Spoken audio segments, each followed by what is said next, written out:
హస్తిన పర్యటనలో ఉన్న CM Revanth Reddy AICC president Mallikarjuna ఖర్గేతో సమావేశమయ్యారు. ఏసీ వర్గీకరణ సభకు రావాలంటూ ఖర్గే ఆయన ఆహ్వానించారు. అలాగే పీసీసీలో మార్పులు చేర్పులకు సంబంధించిన అంశాలపై కూడా చర్చించారు. తెలంగాణ కాంగ్రెస్లో నలుగురికి వర్కింగ్ ప్రెసిడెంట్ ఇచ్చే అవకాశం ఉన్నట్టుగా తెలుస్తోంది. సామాజిక సమీకరణల ఆధారంగానే పదవులు పంపకాలు జరగనున్నాయి. రెడ్డి సామాజిక వర్గం నుంచి చామల, రోహిన్ రెడ్డి, రాజేందర్ రెడ్డి పేర్లు వినిపిస్తున్నాయి.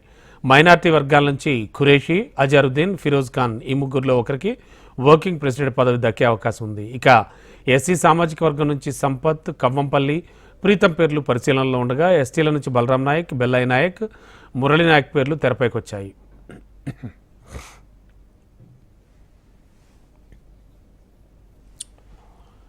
ఇక మీడియాతో జరిగిన చిట్చాట్లో కేబినెట్ విస్తరణపై కీలక వ్యాఖ్యలు చేశారు సీఎం రేవంత్ రెడ్డి. మంత్రివర్గ విస్తరణ ఇప్పట్లో లేనట్లే అని చెప్పారు. అయితే మంత్రివర్గంలో ఎవరుండాలో అధిష్టానానిదే తుది నిర్ణయమని, తాను ఎవరి పేరు ప్రతిపాదించట్లేదన్నారు. పీసీసీ కార్యవర్గ కూర్పు కొలుక్కొచ్చిందని, దీనిపై 1-2 రోజుల్లో ప్రకటన కూడా ఉంటుందని వెల్లడించారు.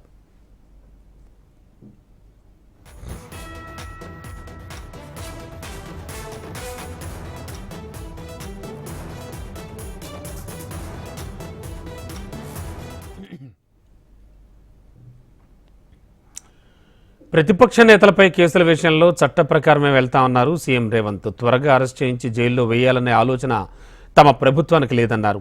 సమస్యల పరిష్కారం దిశగా పనిచేస్తున్నట్లు తెలిపారు. కులగణన సర్వే రిపోర్టుపై విపక్షాల నుంచి విమర్శలు వస్తున్న తరుణంలో అన్ని అంశాలను పరిగణనలోకి తీసుకుని కులగణన సర్వే చేశామన్నారు. ఈ సర్వేతో ముస్లిం రిజర్వేషన్లకు శాశ్వత పరిష్కారం లభించినట్లయిందన్నారు రేవంత్.